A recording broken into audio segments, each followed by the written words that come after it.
Alam nyo, sa mundo ng politika, may mga samahang na akala mo'y sobrang tibay. Pero minsan, isang maling dalawlan, guguho ang lahat, na parang isang bahay na gawa sa baraha. At parang ganyan mismo ang nasasaksiyan natin ngayon sa Pilipinas, sa mismong inner circle ni dating Pangulong Duterte. Ating silipin kung paano at bakit nagsimulang maglaglagan ang mga baraha. May kasabihan nga, di ba? Kapag nag-aaway ang mga tiwali, lumalabas ang katotohanan sa gitna ng kanilang mga suntukan. Well, sa kwentong ito, nagsimula na ang suntukan at yung mga sikretong matagal nang nakabaon, isa-isa nang lumalabas para makita ng lahat. Okay, so sa gitna ng lahat ng ito, may dalawang key players tayo na magkasalungat ang sitwasyon. Sa isang banda, andyan si Ramil Madriaga, ang tinaguriang bagman o taga-kolekta raw ng pera na ngayon nakakulong dito sa Pilipinas. Sa kabilang banda naman, andyan si Harry Roque, yung dating presidential spokesperson na ngayon pugante sa Netherlands. Pareho silang nasa gitna ng gulo, pero magkaiba ang kanilang kinalalagyan. Ang malaking tanong, bakit ngayon lang sumisingaw ang lahat ng ito? Ang sagot dyan, ayon sa mga source, ay dahil bumagsak na raw ang tinatawag na shadow network. Isipin nyo to na parang isang secret club ng mga makapangyarihang tao na nagpoprotektahan sa isa't isa. Anong nangyayari kapag nabitak na yung pundasyon? Kanya-tanyang takbo, kanya-anyang salba, kahit pa ang kapalit ay ang paglaglag sa mga dati mong kakampi. Okay, so kilalanin natin ng mas malaliman ang dalawang pangunahing tauhan sa kwentong ito, ang pugante at ang detenido. At ano-ano nga ba talaga yung mga akusasyon na binabato nila sa isa't isa? Umpisaan natin kay Harry Roque. Hindi na to basta-basta ha. Opisyal na siyang pugante. May arrest warrant na laban sa kanya para sa qualified human trafficking. Isang napakabigat na krimen na, take note, non-bailable. Walang piyansa. At iniugnay yan sa isang illegal pogo hub. Pero imbes na harapin ng korte, anong ginawa niya? Tumakas papuntang Netherlands. Ang depensa niya, biktima raw siya ng political persecution. Pero ano-ano nga ba talaga yung mga isyung tinatakbuhan niya? Halika, tingnan natin yung mga detalye. Kasi hindi lang pala isang kaso ang pinag-uusapan dito. May alegasyon ng land grabbing na nakaapekto sa 77 pamilya. Nariyan siyempre yung kaso ng human trafficking sa Pogo Hub. Idagdag pa natin yung paratang na ginamit daw niya ang batas para ipitin ang mga kumokontra sa proyekto ng asawa niya. At meron pa ngang lumang kaso ng torture mula pa noong 1990s. Ito yung bigat ng mga ebidensyang sumasalubong sa hiling niyang asylum sa Netherlands.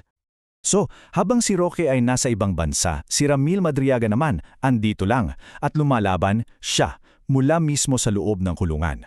Ang sandata niya, isang sinumpaang salaysay o isang sworn affidavit, isang legal na dokumento na puno ng mga pasabog na detalye. At ito yung nakakatakot sa affidavit ni Madriaga. Sobrang detalyado. Tingnan nyo tong sample sa screen. May mga partikular na lugar tulad ng The Gate sa Pampanga. May mga eksaktong petsa. May mga halaga, umaabot sa 30 to 35 million pesos kada bag daw. At ito pa, may mga pangalan ng mga umano'y handler. Ang ganitong klase ng detalye ang nag-aangat sa mga sinasabi niya mula sa simpleng chismis lang patungo sa isang seryosong ebidensya na pwedeng gamitin sa korte. So paano naman tumutugon yung mga pangalang idinadawit sa affidavit? Well, ang sagot nila, sa ngayon, pananahimik at mga pagtanggi na tila may mga kontradiksyon. Halimbawa, si Colonel Raymond Dante La Chica, yung dating head ng security ni Vice Presidente Sara Duterte. Sobrang linaw ng statement niya. Sabi niya, categorical kung sinasabi na hindi ko kilala si Mr. Madriaga. End of story, di ba? Total denial. Pero dito ngayon nagkakaproblema yung pagtanggi niya kasi ayon mismo sa opisyal na testimonya sa Kongreso, si Colonel La Chica din mismo ang tumanggap ng 125 million pesos na confidential funds noong December 2022. Tandaan niyo yung petsa ha? Yan mismo yung buwan na sinasabi ni Madriaga sa affidavit niya na nag-abot sa kanya ng pera si La Chica. Nagtutugma yung timeline. At kumusta naman si Vice Presidente Sara Duterte? Dito lalong nagiging komplikado. Unang-una, lumabas yung affidavit ni Madriaga na nagdadawit sa kanya. Pangalawa, may lumabas na aligasyon na 2 beses daw siyang binisita ni VP Duterte sa kulungan at sa gabi pa ha. At pangatlo, sa kabila ng lahat ng yan, anong narinig natin mula sa kampo niya? Wala. Zero. Katahimikan. At yung katahimikang na yun, para sa marami ay mas malakas pa sa anumang ingay. So itong gulo na nagsimula bilang isang local na issue sa Pilipinas, umabot na sa buong mundo. Paano ba ito naging isang international incident? Isang numero lang ang kailangan nating tandaan para maintindihan kung gaano kalaki itong issue na to. 77. 77 pamilya ng mga magsasakang Pilipino, sila mismo, kumilos. Nagpadala sila ng ebidensya sa gobyerno ng Netherlands para harangin yung asylum claim ni Harry Roque. Para bang sinasabi nila sa buong mundo, teka muna, hindi siya biktima ng politika, tumataka siya sa hustisya. At dahil sa ginawa nilang yan, itong kasong to nagbukas ng malalaking tanong na pang-international na. Para sa Netherlands, ang tanong, ang pagtakas ba sa kasong kriminal ay political persecution na? Ibabalik ba nila ang isang pugante? Para sa mundo, may usapin ng human rights. At para sa Pilipinas, siguro ang pinakamabigat na tanong sa lahat, posible ba ang pinunduhan ng mga Chinese POO o online gambling ang isang pambansang halalan?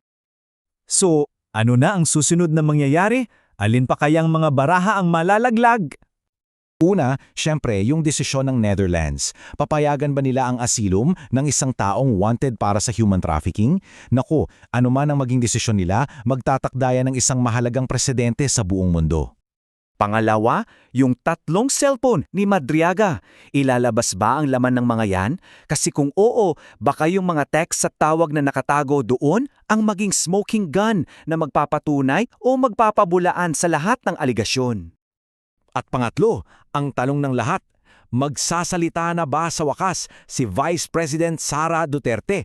Kasi bawat araw na lumilipas, natahimik siya, lalong lumalakas ang mga haka-haka laban sa kanya. Kaya sa huli, iiwan ko kayo sa kaisipang ito. Ang nakikita natin ay hindi ang pagsisimula ng apoy. Ito ay ang apoy na sa wakas ay nakikita na. Matagal na may problema, matagal nang may nag-aapoy sa ilalim ng shadow network na yan, ngayong gumuho na ang lahat, yung usok at apoy, kitang-kita na ng buong mundo. At ang tanong, sino ang susunod na masusunog?